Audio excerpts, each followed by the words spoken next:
There is a particular kind of fear that pilots describe when they encounter an aircraft they cannot see until it is already firing. It is not the fear of death, which every combat aviator learns to compartmentalize. It is the fear of technological surprise, the sudden realization that the enemy possesses a machine that operates outside your tactical assumptions. In the summer of 1941, over the English Channel and the French coast, Royal Air Force pilots experienced this fear for the first time in nearly a year. The Battle of Britain had ended with the Spitfire and Hurricane holding their own against the Messerschmitt Bf-109, and RAF Fighter Command had settled into a comfortable understanding of their adversaries' capabilities. Then, without warning, a new silhouette appeared in their gun sights, and everything they thought they knew about air combat became provisional. This aircraft was blunt, compact, and astonishingly fast. It rolled like a fighter from a different physics textbook. And when its guns fired, they did not rattle in the familiar cadence of machine guns. They thumped in the deep, deliberate rhythm of cannon shells designed to destroy bombers with single hits. The Focke-Wulf Fw-190, nicknamed the Würger, or Shrike, by its creators, and the Butcherbird by the men who fought against it, arrived on the Western Front as the most formidable single-engine fighter in the world.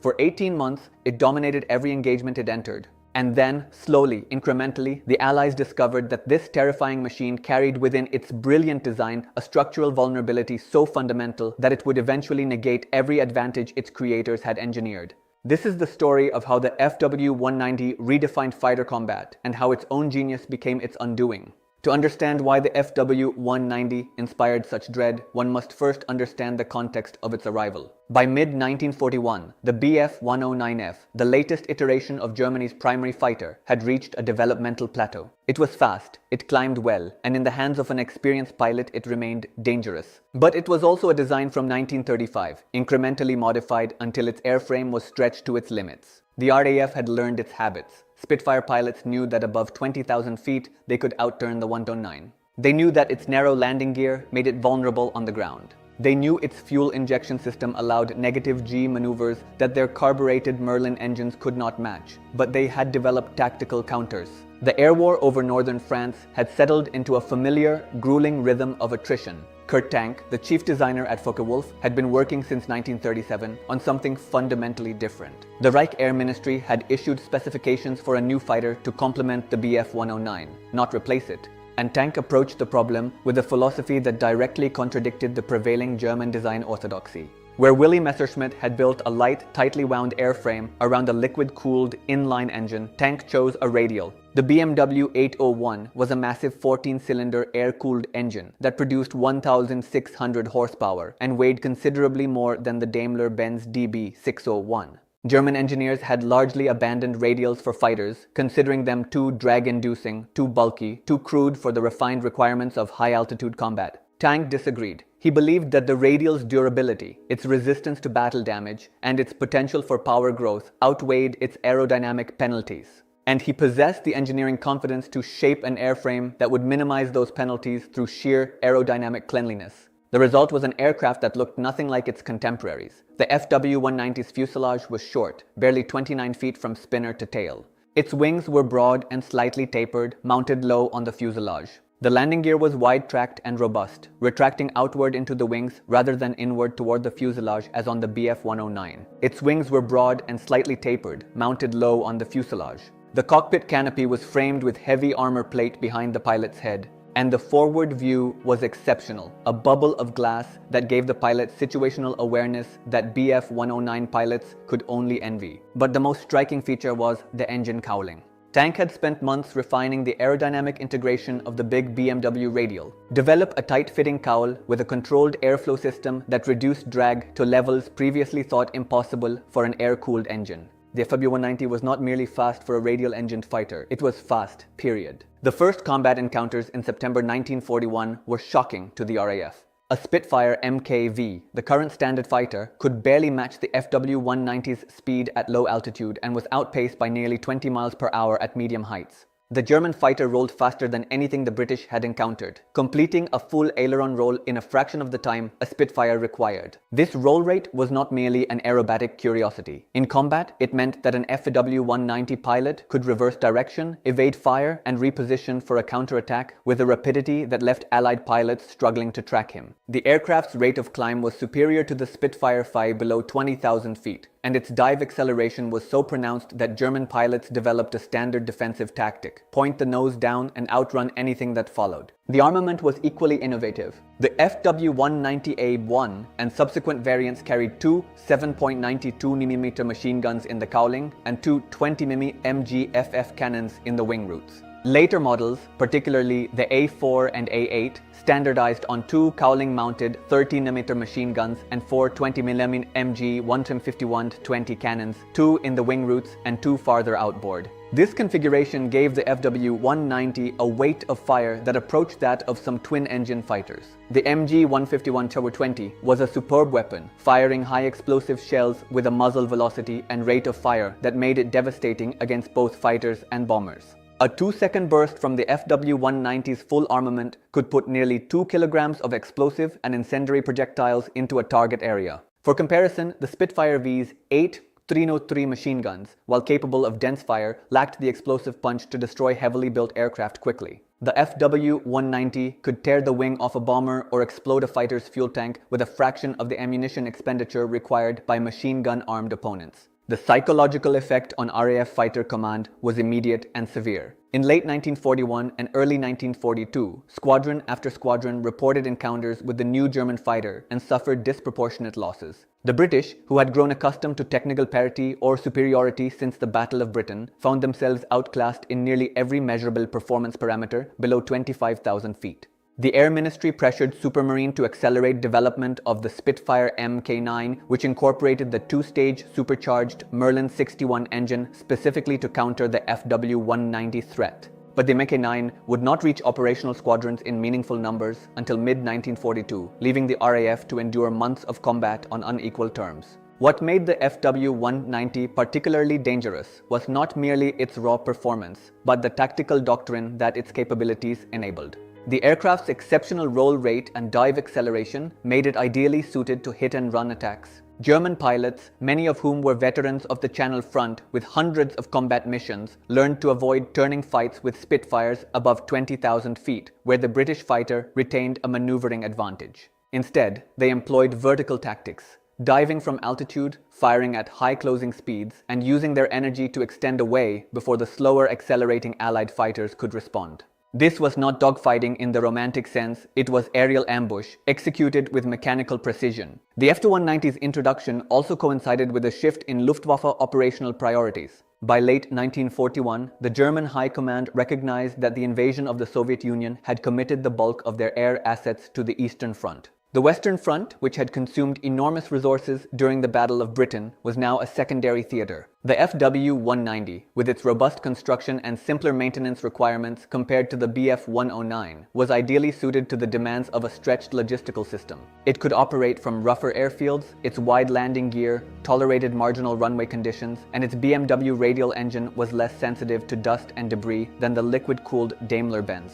In many ways, the FW-190 was the perfect fighter for an air force that was already beginning to feel the pressures of fighting a multi-front war. Yet for all its brilliance, the FW-190 carried within its design a flaw so fundamental that it would eventually undermine every tactical advantage its pilots enjoyed. The flaw was not in the airframe, which was structurally superb. It was not in the armament, which remained lethal throughout the war. It was not even in the engine, though the BMW 801 would prove to have significant teething problems in its early variants. The fatal flaw was thermal, and it would take the Allies nearly 2 years to understand it fully. The BMW 801 was a massive radial engine, and like all radials of its generation, it was air-cooled. The cooling air entered through a large annular intake at the front of the cowling, passed over the cylinders, and exited through adjustable gills arranged around the rear of the engine compartment. Tankers' aerodynamic refinements had minimized the drag penalty of this cooling system, but they had not eliminated the underlying physics. The FW-190's engine ran hot, particularly the rear cylinder rows, which received less direct airflow than the forward rows. To manage temperatures, the engine was fitted with a complex system of automatic controls that adjusted the cowling gills, the propeller pitch, and the fuel mixture based on sensor readings. This commandogyret, or control device, was a masterpiece of engineering in theory. In practice, it was a maintenance nightmare. German ground crews, already stretched thin by the demands of multiple fronts, found the BMW 801's cooling system extraordinarily difficult to keep in optimal condition. The rear cylinders were prone to overheating during prolonged high-power operation, particularly in the climb. If the commando turret malfunctioned, or if the cowling gills stuck even slightly, temperatures could spike rapidly, leading to detonation, pre-ignition, and catastrophic engine failure. Early FW-190s suffered alarming rates of engine fires and in-flight failures, many of them traced to cooling system deficiencies. Kurt Tank's team worked continuously to refine the system, adding baffles, improving airflow, and modifying the control logic. But the fundamental problem remained. The engine was operating at the thermal edge of its design envelope, and the margin for error was slim. Allied intelligence, through technical analysis of crashed FW-190s and pilot debriefings, gradually pieced together a picture of the aircraft's vulnerabilities. But the breakthrough came not from engineering analysis, but from combat observation. RAF and later American pilots began to notice patterns in FW-190 behavior that suggested operational constraints. The German fighter was devastating in short, high-energy engagements, but it seemed reluctant to sustain prolonged combat at high power settings. Pilots reported that FW-190s would break off attacks and dive away even when they appeared to hold the tactical advantage. Initially, Allied analysts attributed this to German tactical conservatism, a desire to preserve their valuable aircraft and experienced pilots. But gradually, a more technical explanation emerged. The FW-190 could not sustain maximum power for extended periods without risking engine damage.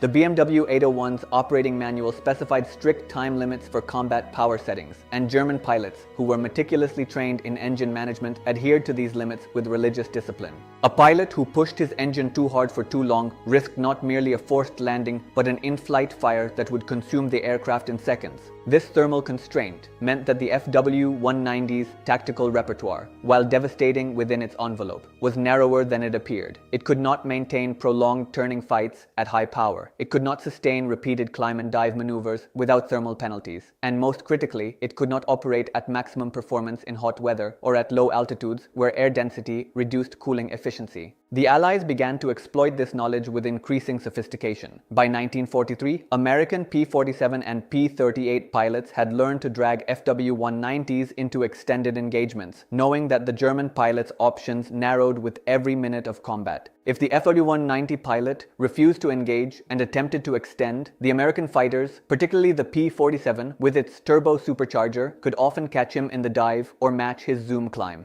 If he accepted the prolonged fight, his engine temperatures would climb into the danger zone, forcing him to reduce power and surrender his performance edge. The FW-190's greatest strength, its devastating hit-and-run capability, became a tactical straitjacket. The pilot who used it as designed was formidable. The pilot who was forced to deviate from that script became vulnerable. The flaw manifested most catastrophically in the fighter-bomber role. As the war progressed and the Luftwaffe shifted increasingly to ground attack operations, FW-190s were fitted with bomb racks and rocket rails and tasked with attacking Allied armored columns and supply lines. These missions required low-altitude flight, where the air was denser and cooling less efficient, followed by high-power climbs to escape ground fire and enemy fighters. The combination of low altitude, heavy external stores, and sustained high power pushed the BMW 801 past its thermal limits with brutal regularity. Engine failure rates in ground attack units soared. Pilots who survived combat often did not survive the flight home, their engines seizing or catching fire during the return leg.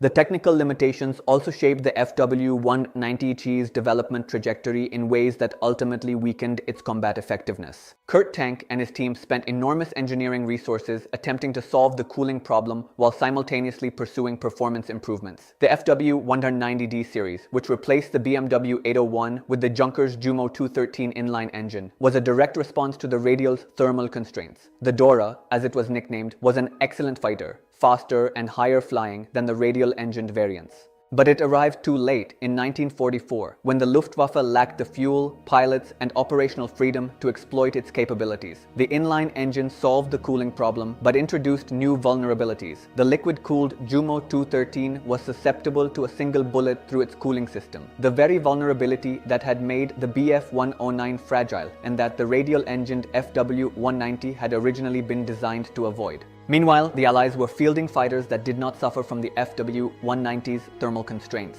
The P-51 Mustang, powered by the two-stage Merlin engine, could sustain high cruise speeds for hours without overheating. The P-47A's massive radial engine was thermally robust by design, its sheer size and conservative power ratings providing margins that the tightly wound BMW 801 could not match. The Spitfire Mk IX and later variants, while still limited by their carbureted engines at -G, had overcome the worst of their early deficiencies and could now match or exceed the FW-190's performance above 25,000 feet. The technological window that the FW-190 had opened in 1941 was closing, and the aircraft's fundamental thermal limitations meant it could not compete in the prolonged high-tempo combat environment that the Allied strategic offensive demanded. The final indignity came with the introduction of the P-51D in large numbers in 1944. The Mustang could escort bombers all the way to Berlin and back, a reach that no FW-190 variant could match without drop tanks that degraded performance. When the Mustang appeared over German airfields, FW-190 pilots faced an opponent that was faster, had greater range, could sustain combat longer, and did not suffer from the thermal anxiety that constrained their own tactical options. The hit-and-run tactics that had served the FW-190 so well in 1941 and 1942 became suicidal against an enemy that could chase you home and still have fuel to strafe your airfield. By the end of the war, the FW-190 had destroyed thousands of Allied aircraft and produced some of the highest-scoring German aces on the Western Front. Pilots like Joseph Priller, who led Jagdgeschwader 26 through much of the war, achieved legendary status flying the Butcher Bird. But the statistics tell a more complex story. FW-190 units suffered attrition rates that were unsustainable, not merely from combat losses, but from engine failures, thermal damage, and the operational wear that accumulated when an aircraft was pushed beyond its design margins day after day. The same ground attack missions that made the FW-190 so valuable to the German army in 1944 and 1945 consumed airframes and engines at a rate the collapsing Reich could not replace.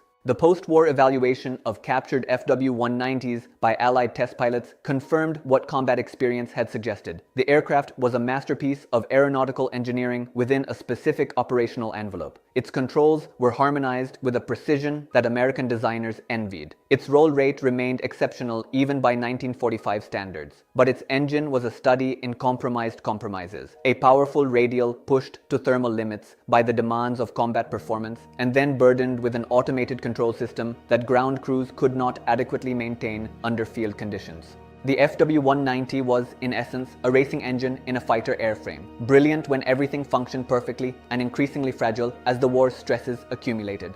Kurt Tank survived the war and went on to design aircraft in Argentina, carrying with him the lessons of the FW-190's successes and failures. He reportedly told American interrogators that if he had been given 6 more months of development time before the aircraft entered service, he could have solved the BMW 801-10's cooling problems entirely. Whether this was engineering optimism or retrospective justification is impossible to know. What is certain is that the FW-190's thermal vulnerability was not a minor flaw in an otherwise perfect design. It was the inevitable consequence of design choices made to achieve performance that existing technology could not quite sustain. The wide landing gear, the superb roll rate, the heavy armament, the aerodynamic cleanliness, all were purchased with thermal debt. And when the Allies learned to call that debt due, the aircraft that had terrified them in 1941 became, by 1944, just another target.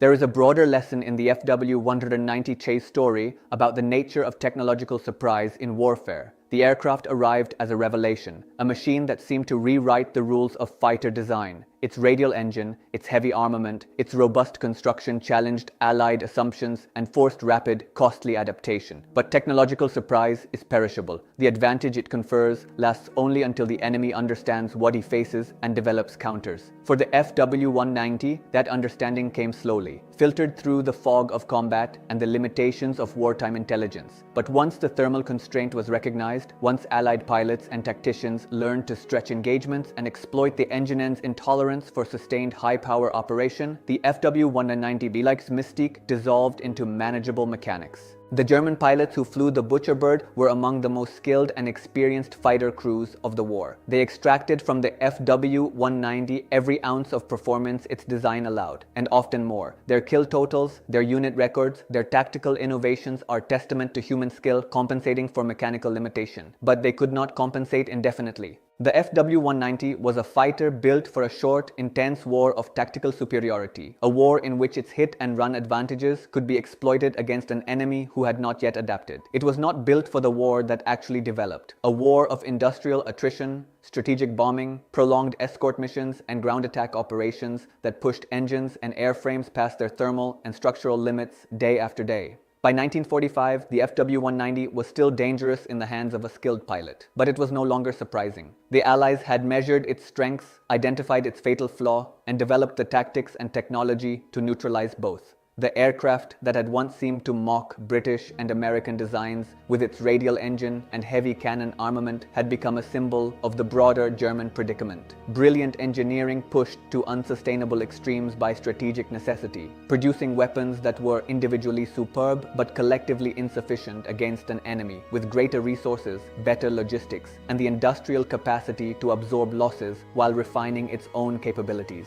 The Focke-Wulf Fw-190 was many things. Fast, lethal, beautiful in the brutal way that functional weapons can be beautiful. But above all, it was a lesson in the transience of technological advantage. It terrified Allied pilots because it represented a leap beyond their current capabilities.